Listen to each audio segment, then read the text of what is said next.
Media association సభ్యులు మరియు వాళ్ళ ప్రెసిడెంట్ రజనీకాంత్ ఆధ్వర్యంలో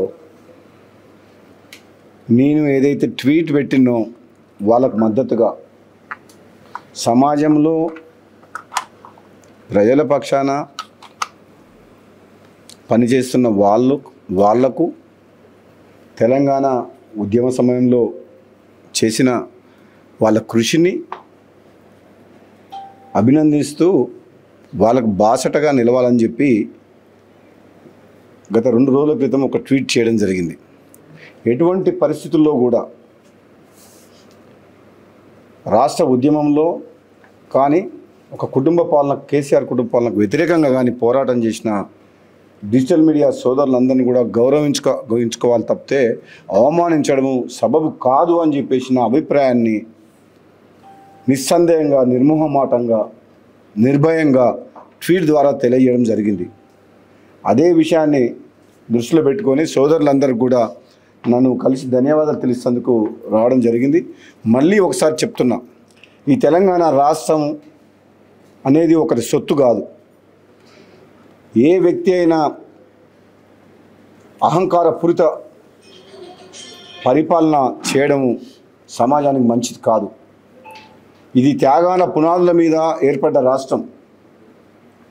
ఎంతోమంది బలిదానాలు, ఎన్నో ఏండ్ల పోరాటం చేస్తే ఇది కాంగ్రెస్ పార్టీ ఆనాడు మేము పార్లమెంట్ సభ్యులుగా మేము అందరం కొట్లాడి మా సహచర ఎంపీలతో కలిసి ఈ తెలంగాణ రాష్ట్రాన్ని సాధించుకున్నాం.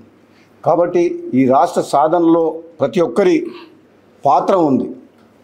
అధికారం శాశ్వతం కాదు, పదవులు శాశ్వతం కాదు. తెలంగాణ సమాజం ఏం కోరుకుంటుంది? ఆత్మగౌరవం. సీమాంధ్ర కలిసి ఉన్నప్పుడు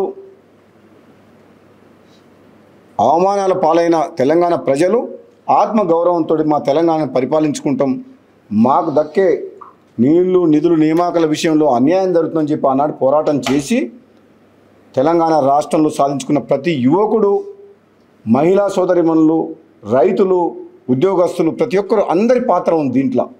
ఈరోజు మళ్ళీ కేసీఆర్ కుటుంబానికి వ్యతిరేకంగా పోరాటం చేసి ఈరోజు కాంగ్రెస్ పార్టీ ప్రభుత్వం వచ్చిందంటే మాలాంటి వాళ్ళందరం తిరిగి బీజేపీ నుంచి కాంగ్రెస్ పార్టీలోకి వచ్చి తెలంగాణ ప్రజల ఆకాంక్ష మేరకు ఈ ప్రజాస్వామ్య పాలన కావాలి, ఇక్కడ రాచరిక పాలన, కుటుంబ పాలన, అవినీతి పాలన జరుగుతుంది అంటే మేమందరం కూడా బీజేపీ పార్టీలో మాకు మంచి గౌరవం ఉన్నా సరే కాంగ్రెస్ పార్టీకి మళ్ళీ వచ్చి అందరం కలిసికట్టుగా డిజిటల్ మీడియా సోదరుల పాత్ర కూడా ఉంది దాంట్లో. అందరం కలిసి ఈరోజు ప్రభుత్వాన్ని ఏర్పాటు చేసుకున్నాం. ఇటువంటి తరుణంలో ఒక ముఖ్యమంత్రి హోదాలో ఉన్న వ్యక్తి వాళ్ళను ఉద్దేశించి చులకనగా అవమానకరంగా మాట్లాడితే బాధ అనిపించి ఇది మంచి పద్ధతి కాదు అని చెప్పేసి నేను ట్వీట్ చేయడం జరిగింది. వీళ్ళకి మద్దతుగా నా మద్దతు ఎప్పుడు కొనసాగుతుంది. నిర్భయంగా ప్రజల పక్షాన నిలబడే డిజిటల్ మీడియా సోదరులందరికీ కూడా నేను మళ్ళీ మాటిస్తున్నా, మనం కోరుకున్న తెలంగాణ, అవినీతి రహిత తెలంగాణ, పేద ప్రజలకు అండగా ఉండే తెలంగాణ రాష్ట్ర ప్రభుత్వమే మనకు కావాలి, అటువంటి పాలకులే మనకు కావాలి. మళ్ళీ మునుపటి ప్రభుత్వంలాగా సీమాంధ్ర పెట్టుబడిదారులు వచ్చి కోట్ల రూపాయలు దోచుకొని తెలంగాణ వలన దోచుకొని అధికారాన్ని అడ్డం పెట్టుకొని దోపిడీ చేస్తామంటే మాత్రం కుదరదు. దానికి వ్యతిరేకము. అవసరమైతే ఇంకో పోరాటం చేస్తాం తప్పితే వెనకడుగు వేసేది లేదు, భయపడేది లేదు, దిగజారి ప్రవర్తించేది లేదు. పదవుల కోసం, ప్రజల కోసం, ప్రాంతం కోసం ఎంత దూరమైనా చేస్తాం, ఎంత త్యాగమైనా చేస్తాం, ఎంత పోరాటమైనా చేస్తాం. తెలంగాణ సమాజానికి అండగా ఉండాలి, బడుగు బలహీన వర్గాలకు అండగా ఉండాలి, పేద ప్రజలకు అండగా ఉండాలని ఒక లక్ష్యంతో రాజకీయాల్లో ఉన్న నాటువంటి వ్యక్తిని కొంతమంది వ్యక్తులు మంత్రి పదవి రాలేదని అందుకనే మాట్లాడుతున్నారని చెప్పేసి అంటున్నారు. వాళ్ళందరికీ నాది ఒక్కటే సమాధానం, మంత్రి పదవి ఇప్పుడు కాదు. నేను టీఆర్ఎస్లోకి పోతానంటే కేసీఆర్ ఎప్పుడూ మంత్రి పదవి ఇచ్చేవాడు. పదవుల కోసం పాకులాడే వ్యక్తిని అయితే నా ఎమ్మెల్యే పదవికే రాజీనామా చేసి ఆనాడు కేసీఆర్ ప్రభుత్వాన్ని మునుగోడు ప్రజల కాళ్ళ దగ్గర తీసుకొచ్చిన పదవికి రాజీనామా చేసి అటువంటి వ్యక్తిని నేను. మళ్ళీ నాకు పదవి కావాలంటే బీజేపీ నుంచి ఎంపీగా గెలిచిండేవాడిని, ఎమ్మెల్యేగా గెలిచిండేవాడిని. కానీ ప్రజలు కోరుకుంటున్నారు, కాంగ్రెస్ పార్టీ ద్వారానే మనం టీఆర్ఎస్ని ఓడించవచ్చు అంటే ఒక అడుగు వెనకకేసి ప్రజల కోసం అని చెప్పి కన్నతల్లి లాంటి కాంగ్రెస్ పార్టీ నాయకులు అధిష్టానం హామీ మేరకు నేను మళ్ళీ కాంగ్రెస్ పార్టీలోకి వచ్చి పోరాటం చేస్తున్నా. ఈ పోరాటం, ఈ ప్రజాసేవ పారదర్శకంగా, నిర్భయంగా, తప్పకుండా ప్రజల పక్షాన నా వంతు పనిచేస్తూనే ఉంటాను. నేను అందులో పనిచేసే ప్రతి ఒక్కరికి కూడా నా సపోర్ట్ ఉంటుంది. ముఖ్యంగా డిజిటల్ మీడియా సోదరులు నన్ను ఈరోజు కలిసి ధన్యవాదాలు చెప్తానికి వచ్చారు కాబట్టి వాళ్ళకు కూడా మరొకసారి నేను ధైర్యంగా మీరు ముందుకు వెళ్ళండి. నిన్న ఢిల్లీలో మంత్రి వెంకటరెడ్డి మాట్లాడుతూ మా తమ్ముడికి మంత్రి పదవి గురించి నాకు తెలియదు, నాతో చర్చించలేదని చెప్తున్నారు. నిజంగా అది అధిష్టానం తీసుకున్న నిర్ణయం. అధిష్టానం పిలుపు మేరకే నేను మళ్ళీ కాంగ్రెస్లోకి వచ్చిన. అధిష్టానం తరపున సునీల్ కనుగోలు, బట్టి విక్రమార్క గారు, మహేష్ కుమార్ గౌడ్ గారు ప్రస్తుత పిసిసి ప్రెసిడెంటు, ఆ రోజు incharge general secretary Manikrao Thakre గారు అధిష్టానం తరపున హామీ ఇచ్చి తీసుకొచ్చిండ్రు. 20 నెలలు ఆలస్యమైన నాకు బాధ లేదు, కానీ ఈ ప్రభుత్వంలో ఉన్న పెద్దల భాష మార్చుకొని ప్రజల పక్షాన నిర్ణయాలు తీసుకొని వీలైనంత త్వరగా మంత్రివర్గ విస్తరణ ఖాళీలు కూడా భర్తీ చేసి వీలైనంత త్వరగా స్థానిక సంస్థల ఎన్నికలు పెట్టి గ్రామాల్లో అభివృద్ధి నోచుకోలేక 20 నెలల నుంచి భయంకరమైన పరిస్థితులు ఉన్నది. కాబట్టి ఒక బలమైన నాయకత్వాన్ని గ్రామ స్థాయిలో కూడా మనం నిర్మాణం చేసుకోవాల్సిన బాధ్యత ఉంది. కాబట్టి ఇప్పటికైనా మనం పాలన సరైన రీతిలో అందించే విధంగా ముందుకు పోవాలని చెప్పి సూచిస్తున్నాం. వచ్చిన తర్వాత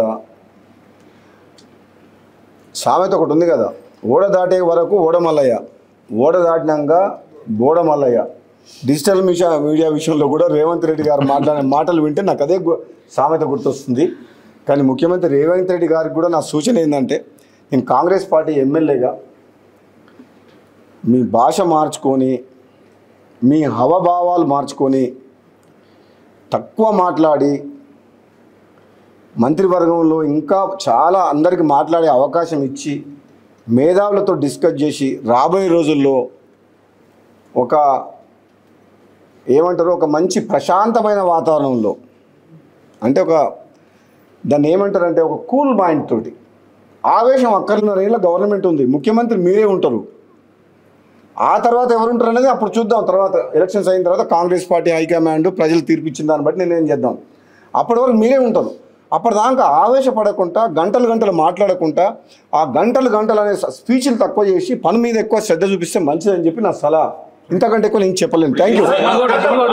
ప్రభుత్వానికైనా నా సలహా ఏంటంటే, తెలంగాణ ప్రజలు 10 ఏళ్ల కాలంలో కేసీఆర్ కుటుంబంతో పాటు సీమాంధ్ర పెట్టుబడిదారులు ప్రాజెక్టుల పేరు మీద మిషన్ భగీరథ అని, sand mafia, land mafia, liquor mafia లక్షల కోట్లు దోచుకొని రాష్ట్రాన్ని అప్పులపాలు చేసిన మాట వాస్తవము.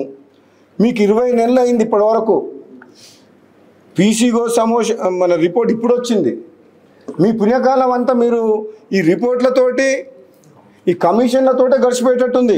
తెలంగాణ ప్రజలు ఎదురు చూస్తుండ్రు. తెలంగాణ ప్రజలకు మాట ఇచ్చినాం, దోపిడికి వ్యతిరేకంగా ఎవరైతే అవినీతి పాల్పడ్డారో వాళ్ళని బయటికి తీసుకొచ్చి జైల్లో పెడతామని చెప్పి నేను కూడా అన్నా, మన ప్రభుత్వం కూడా అన్నది.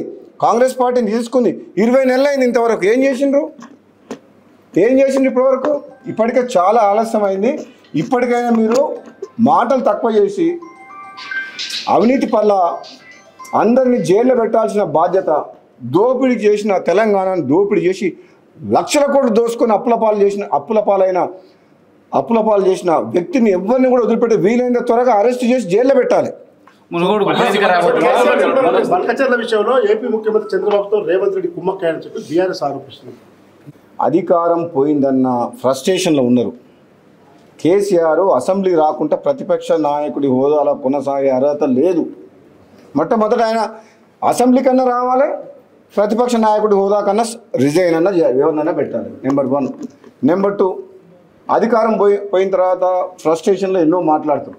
వాళ్ళు ఉన్నప్పుడు తుమ్మిడేటి దగ్గర ఉన్న ప్రాజెక్ట్ని మేడిగడ్డకు మార్చి కూలిపోయే ప్రాజెక్టు కట్టి లక్షల కోట్ల అప్పులు చేసి రాష్ట్రాన్ని అప్పులపాలు చేసిండ్రు. బీఆర్ఎస్ పార్టీ నాయకులకు కానీ కేసీఆర్కి కానీ ఈరోజు మాట్లాడే అర్హత కోల్పోయినరు. వాళ్ళకు పుట్టగతులు ఉండవు. రాబోయే రోజుల్లో బీఆర్ఎస్ పార్టీ అనేది ఉండదు. అది అందరికీ తెలిసిన విషయం. ప్రజలు కూడా నమ్మి 2 సార్లు ఓటేసిండ్రు. ఈ రాష్ట్ర పరిస్థితి ఏమైంది? అప్పులపాలైంది. ఈరోజు జీతాలు ఇవ్వలేని పరిస్థితి. ధనిక రాష్ట్రం, మిగులు బడ్జెట్ ఉన్న రాష్ట్రాన్ని దివాలా దించి అప్పులపాలు చేసింది ఎవరంటే బీఆర్ఎస్ పార్టీ, కేసీఆర్. అవమానించిన సంఘటన మీద నేను ట్వీట్ చేస్తే ధన్యవాదాలు చెప్తాను. రేవంత్ రెడ్డి మీద డైరెక్ట్ గా మీరు ఒక విధంగా డైరెక్ట్ విమర్శ చేస్తున్నారు. రేవంత్ రెడ్డి మీద, ఈ రాష్ట్ర నాయకత్వం మీద, పార్టీలో ప్రభుత్వ పరంగా 2 విమర్శ చేస్తున్నారు. దీన్ని ఒకవేళ పార్టీ సీరియస్ గా తీసుకుంటే సార్? నేను రేవంత్ రెడ్డి గారికి సలహాలు సూచనలు ఇస్తున్నా, విమర్శన చేయట్లేదు. అది కూడా ట్వీట్లో కూడా పాలకులు అన్న, ముఖ్యమంత్రి అనలే, రేవంత్ రెడ్డి అనలే. పాలకులు ఎవరైనా సరే, ముఖ్యమంత్రి కావచ్చు, మంత్రులు కావచ్చు, ఎవరైనా సరే డిజిటల్ మీడియా సోదరులని అవమానించకూడదు. అది సబబు కాదు అని చెప్తున్నా. ఇప్పుడు కూడా రేవంత్ రెడ్డి గారికి, ముఖ్యమంత్రి గారికి మంచి పనులు చేయండి, ఆవేశపూరితమైన ప్రసంగాలు మాట్లాడి ప్రతిపక్షాలను తిట్టి ప్రజలందరూ అసహించుకుంటున్నారు. మీరేం చేస్తారో చెప్పండి, మీరు ఇచ్చిన మాట నిలబెట్టుకోండి, కానీ ఊరికే 20 నెలల నుంచి మాది సేమ్ అనకండి అని ప్రజలు అనుకుంటున్న విషయాన్ని చెప్తున్న తప్పితే, నేను వ్యక్తిగతంగా ఈ కాంగ్రెస్ పార్టీ 5 ఏళ్ళు ప్రభుత్వం కొనసాగాలి. ఇది పేదల ప్రభుత్వం, ఇది పేదల పార్టీ. నేను కూడా కాంగ్రెస్ పార్టీ అంటే అభిమానంతో చెప్తున్నా. ఈ మాత్రం చెప్పకుంటే కూడా రేపు కాంగ్రెస్ పార్టీకే నష్టమవుతుంది. మా కాంగ్రెస్ పార్టీ నాయకులు కొందరు ఏదైనా తప్పు మాట్లాడితే డైరెక్ట్గా వాళ్ళతో కలిసి మాట్లాడే అవకాశం లేనప్పుడు ట్వీట్ ద్వారా నా ఆలోచన వెలిపిస్తూ, ట్వీట్ ద్వారా నా ఆలోచన చెప్తున్నా అందరికీ. అక్కడ నేను ఒక్కరిని ఉద్దేశించి చెప్పట్లేదు, మంచి ఉద్దేశంతో చెప్తున్నా.